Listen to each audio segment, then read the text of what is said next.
The rain fell mercilessly that night, each drop like a tiny hammer on Agnes's worn apartment roof.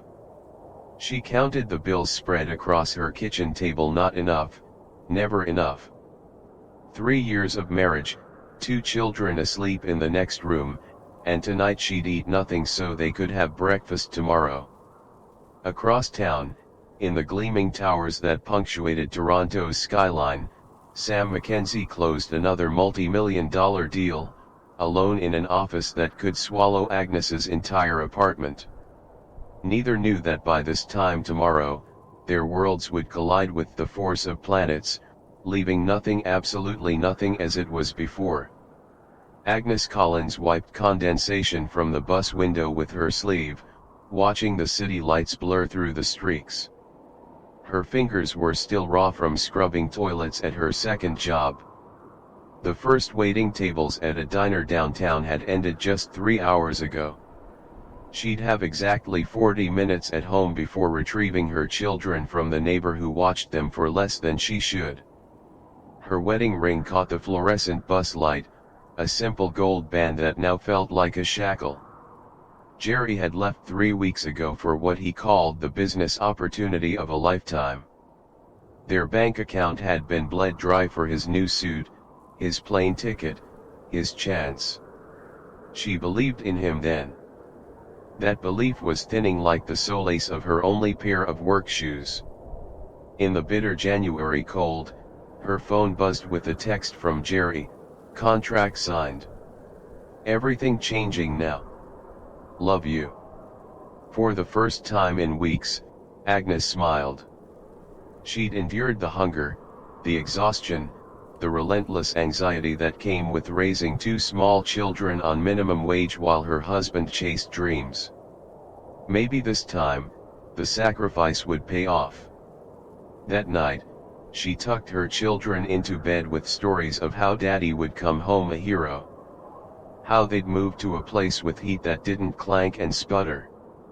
How she might finally finish the nursing degree she'd abandoned when Emma was born too early, with complications too expensive. "When's Daddy coming home?" 5-year-old Emma asked, clutching her threadbare stuffed rabbit. "Soon, baby," Agnes whispered, smoothing her daughter's hair. "He's making things better for us." She didn't know that across the city, Sam Mackenzie was reviewing the contract that Jerry had signed, a contract that would indeed change everything, just not in the way Agnes hoped. Days stretched into a week. Agnes's calls went straight to voicemail. Her texts received brief, cryptic responses. "Working late. Meeting investors. We'll call tomorrow." Tomorrow never came. On the 9th day, Agnes stood outside her apartment building, snow soaking through her worn shoes, when her phone rang. Unknown number. "Is this Mrs. Collins?" A woman's voice, professional, detached. "Yes." Agnes's heart quickened. "I'm calling from the Grand Hotel. There's a situation with your credit card." Agnes frowned. "I don't have an account there." Silence. Then, "The card is in the name of Gerald Collins. You're listed as the secondary holder." The world tilted. Agnes gripped a nearby railing. "That's impossible. We can't afford. The charges are significant, ma'am. Nearly $7,000. If you could come in." Agnes hung up, her hands trembling. They barely had $200 in their account. Jerry didn't have a credit card in both their names. Something was terribly wrong. She called Marnie, her neighbor, voice breaking as she asked for one more favor. "Can you keep the kids overnight? I need to find Jerry." The Grand Hotel rose like a gleaming spire in downtown Toronto, its limestone facade and doormen in pressed uniforms making Agnes acutely aware of her second-hand coat and scuffed boots. She almost turned back, convinced there was a mistake, but desperation drove her forward. The marble lobby with its crystal chandeliers made her dizzy. People in tailored suits glided past her like exotic fish in an aquarium she could never afford to enter. At the reception desk, Agnes swallowed her pride. "I'm Agnes Collins. Someone called about my husband's account." The clerk's eyes flickered with recognition, then pity. "One moment, Mrs. Collins." Agnes waited, her mind racing through possibilities. Medical emergency? Business crisis? Nothing explained the luxury hotel, the mysterious credit card. "Mrs. Collins." A manager approached, his voice low. "Your husband has been a guest here for 8 days. He's registered with a companion." The words hit Agnes like physical blows. "A companion?" "Yes.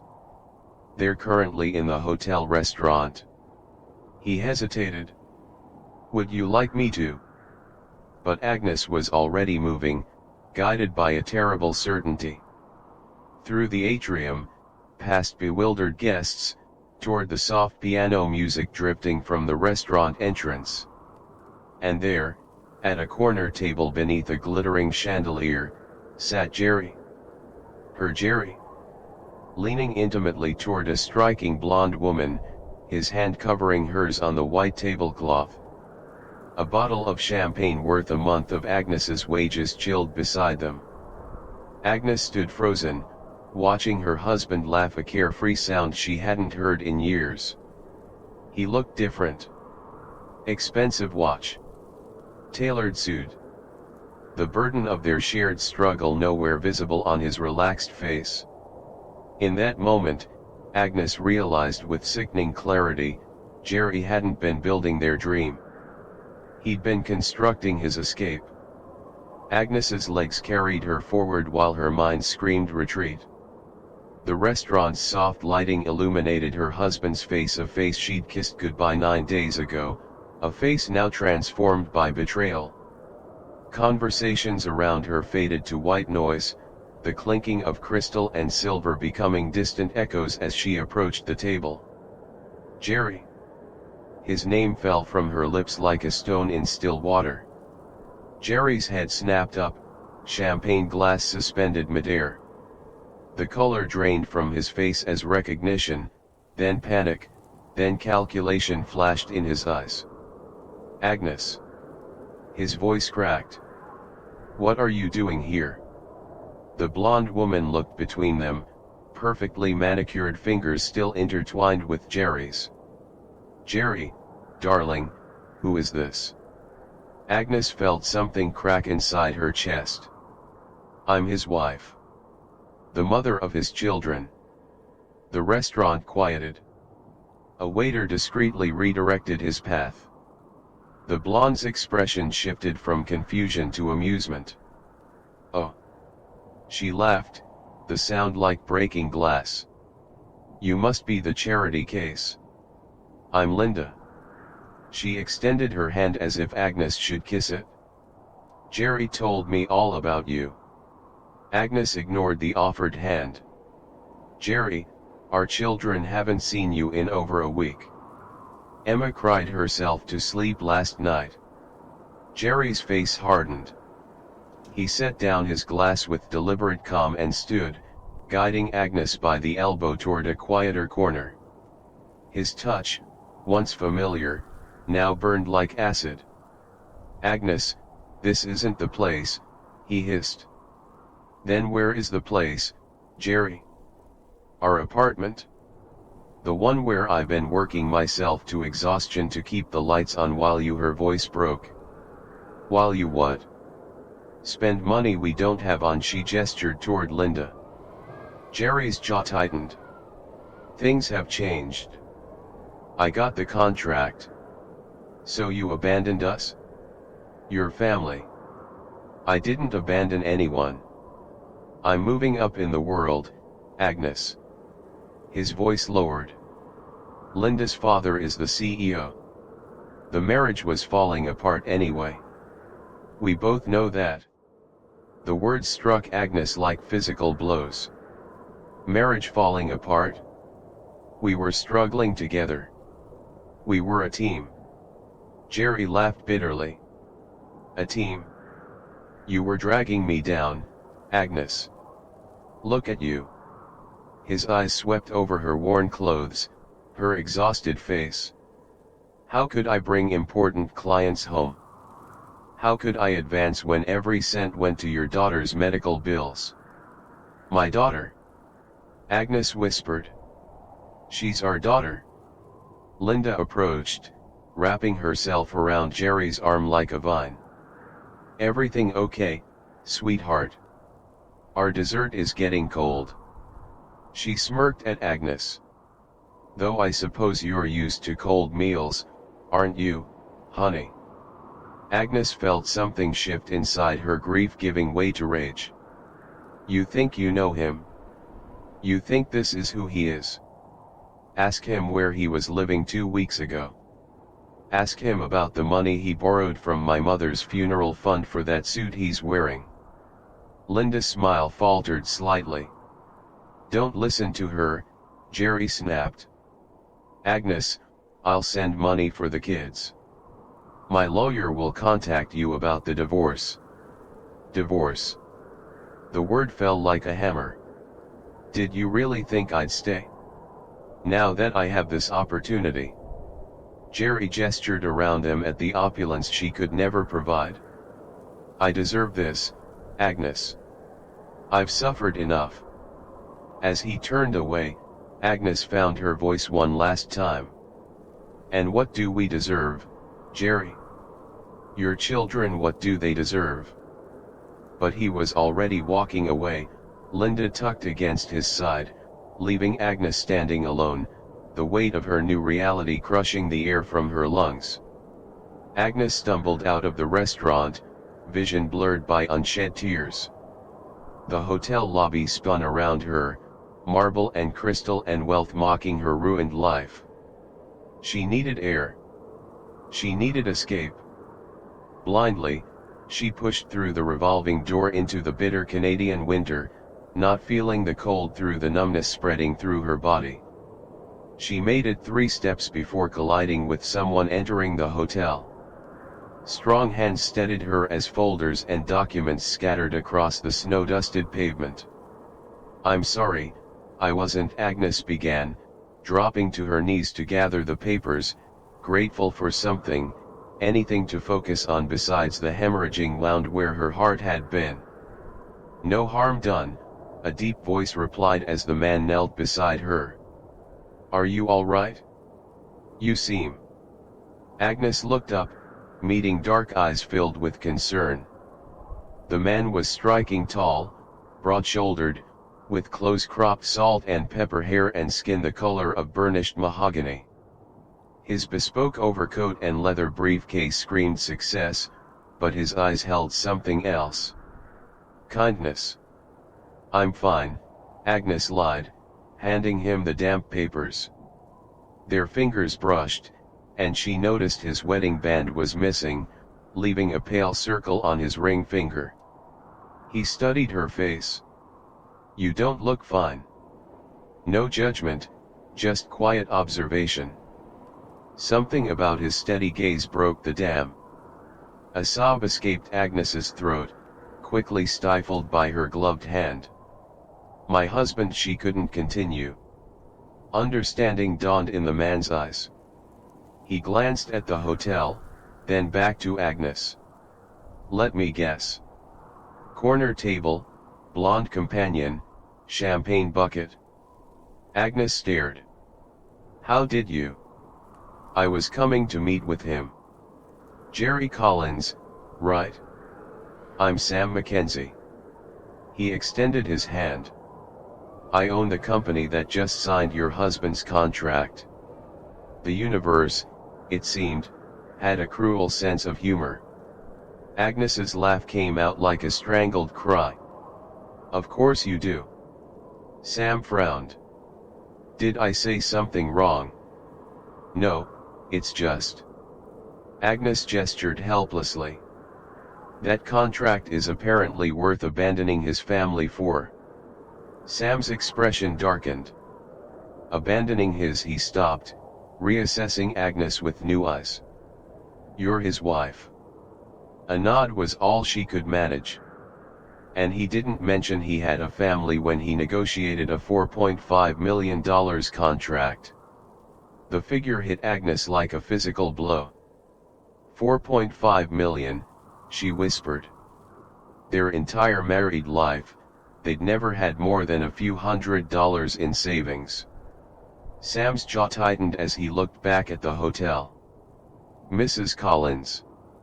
Agnes, she corrected automatically. Agnes, he amended, his voice gentling. Would you let me buy you a cup of coffee? Not here, he added quickly, seeing her glance at the hotel. There's a place across the street. I think we have some things to discuss about your husband's business practices. Agnes should have said no. Should have gone home to her children. Should have begun the painful process of rebuilding a life Jerry had just demolished. But something in Sam's eyes, integrity, perhaps, or simply human decency, made her nod. My treat, Sam said, guiding her toward a small cafe with warm golden lights. And Agnes? I'm very interested in hearing exactly what kind of man I just went into business with.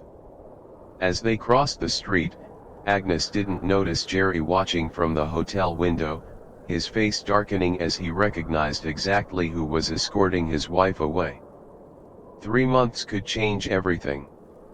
Agnes knew this now as she stood before the mirror in her new apartment, barely recognizing the woman who stared back. Gone were the dark circles under her eyes, the worry lines etched across her forehead. Her hair, once hastily pulled back in whatever elastic was at hand, now fell in soft waves around her shoulders. The threadbare clothes had been replaced by a simple but elegant wardrobe, nothing extravagant, but everything of quality. Quality. A word that had never before belonged in her life. Mommy, are you ready?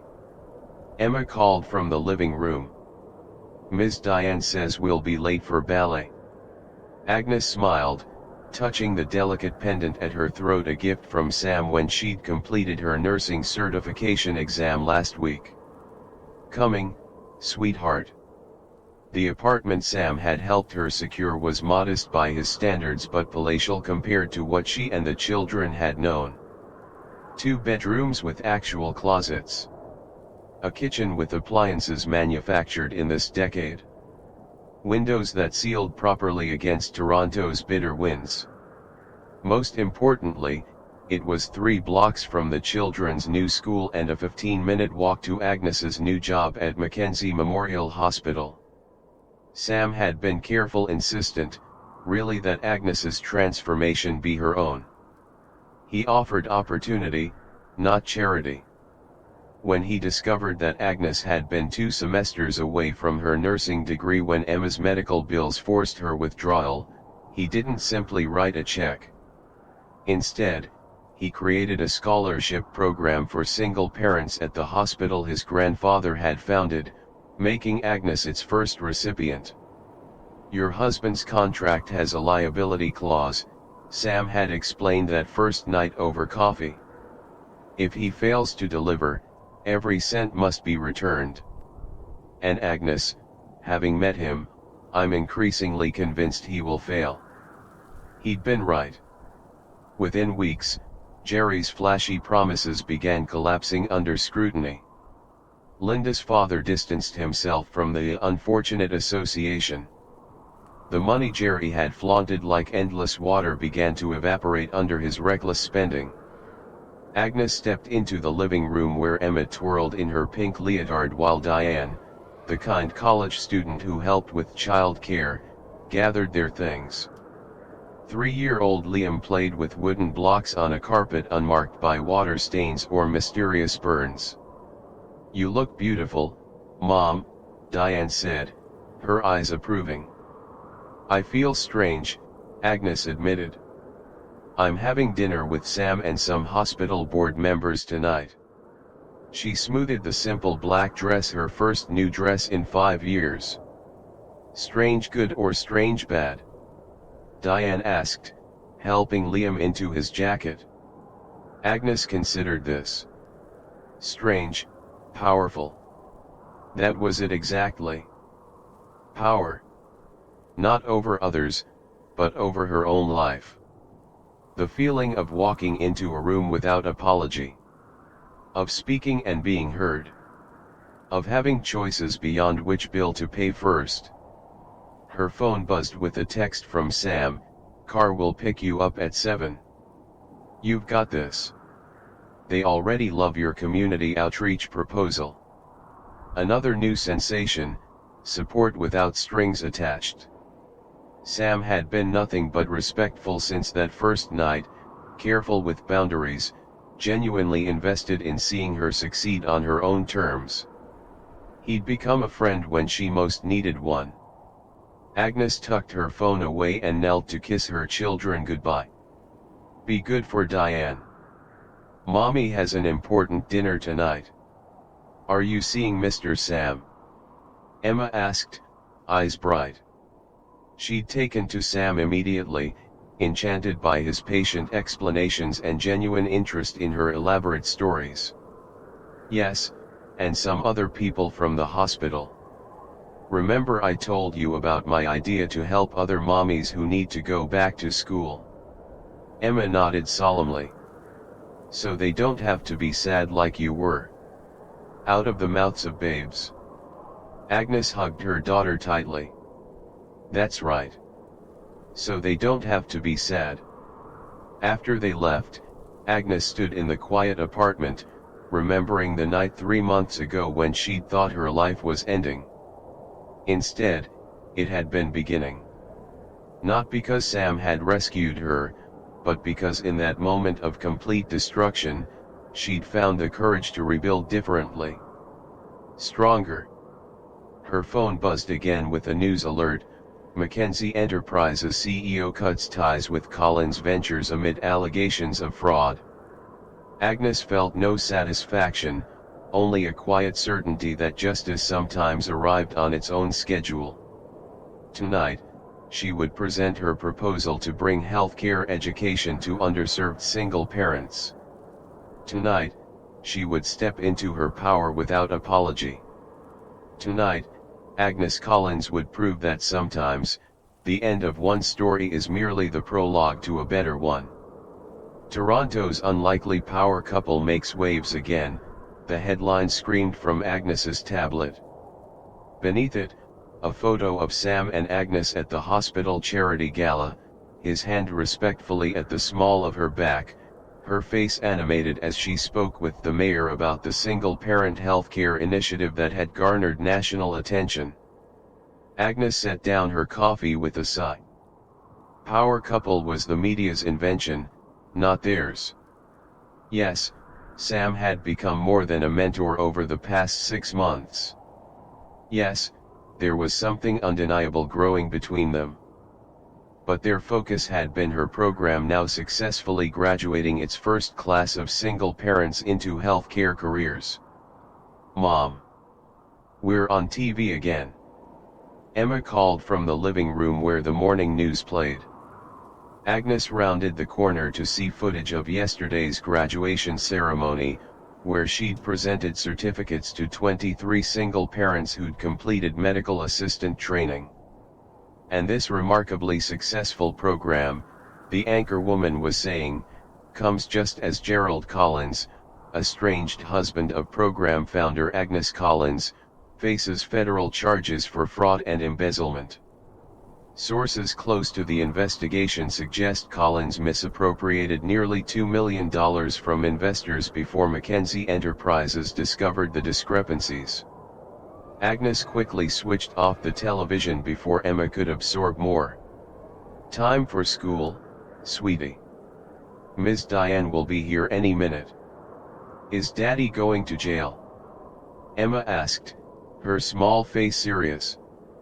Agnes knelt to her daughter's level. I don't know, baby. Daddy made some bad choices, but that doesn't change that he loves you. A lie, perhaps, but a necessary one. Jerry hadn't attempted to see the children since that night at the hotel. His sporadic child support payments had stopped entirely 3 months ago when his business imploded spectacularly. The doorbell rang, Diane arriving to walk the children to school. As Agnes helped them with jackets and backpacks, her phone buzzed with a text from Sam. Turn on channel 7. Jerry's giving a press conference.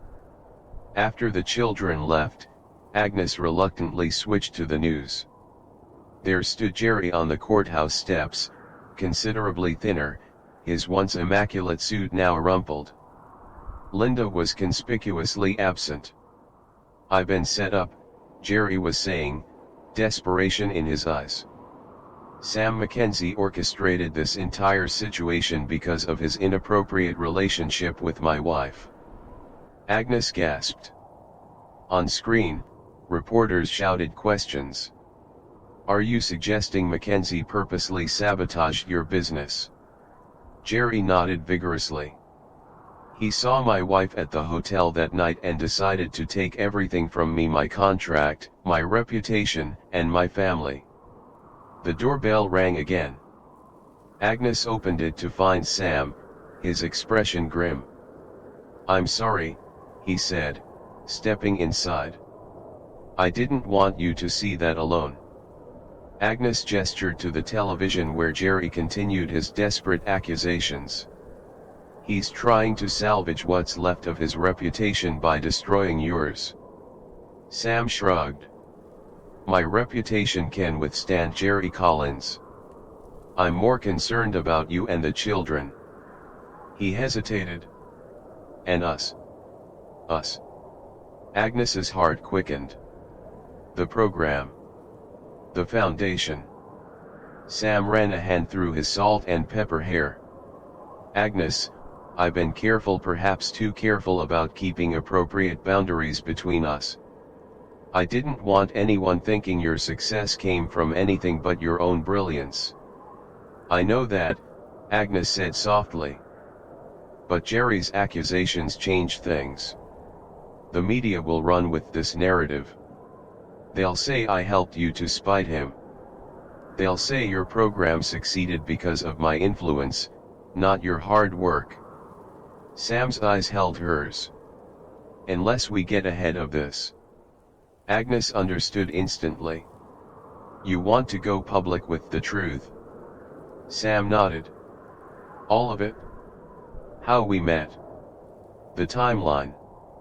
The fact that nothing romantic developed until months later. Your qualifications. The program's independent review board.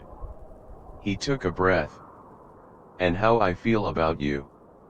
The air between them changed, charged with 6 months of carefully maintained professionalism now giving way to something more honest. And how do you feel? Agnes whispered. Before Sam could answer, the television erupted with commotion. They turned to see Jerry being led away in handcuffs, shouting accusations as reporters swarmed. We should turn that off, Sam suggested, reaching for the remote. No. Agnes stopped him. I need to see this. I need to know it's really over. As Jerry disappeared into a police car, a reporter faced the camera. Collins faces up to 15 years if convicted on all charges. In related news, Mackenzie Enterprises announced that all recovered funds will be directed to the Collins Children's Trust, established for the support of Collins's 2 minor children. Sam looked sheepish as Agnes turned to him. You established a trust for my children? When were you going to tell me? Today, actually. It seemed appropriate given the circumstances. He hesitated. Agnes, I've been falling in love with you since that night outside the hotel. Not because you needed saving, you never did, but because you faced devastation with more courage than anyone I've ever known. Agnes felt tears prick her eyes. The media will say I traded up. That I used you to get revenge on Jerry. Let them, Sam said simply. We know the truth. Your children know the truth. He took her hand. The question is, how do you feel? Agnes looked at the television, where Jerry's desperate face was being replaced by footage of her program graduation. Her journey from that broken woman in the hotel to the confident professional she'd become. And through it all, Sam's steady presence, believing in her before she could believe in herself. I feel, Agnes said carefully, like we should tell our story our way. She squeezed his hand. All of it? Including the part where I fell in love with a man who saw me at my worst and still recognized my best. Some endings are disguised beginnings. When Agnes stood in that hotel lobby, watching her marriage crumble, she couldn't see the foundation being laid for something stronger, truer, more enduring. Life rarely telegraphs its purpose in moments of devastation. The truest measure of character isn't found in prosperity but in how we face our darkest hours. Jerry gained wealth but lost his humanity. Agnes lost everything but discovered a strength she never knew existed. Sam, who had wealth all along, recognized that true value lies in integrity and compassion. Their intertwined journey reminds us that redemption doesn't mean erasing our wounds, it means transforming them into wisdom. Agnes didn't overcome betrayal by forgetting it, she alchemized that pain into purpose, creating pathways for others facing similar struggles. Perhaps most importantly, their story challenges our understanding of rescue. Sam didn't save Agnes, he simply held space for her to save herself. Real love doesn't fix or rescue, it witnesses, supports, and believes. In the end, what appears to be a story about betrayal and revenge reveals itself as something far more profound, a testament to the human capacity for resilience, for growth, for beginning again. Our worst moments don't define us unless we allow them to become our final chapter.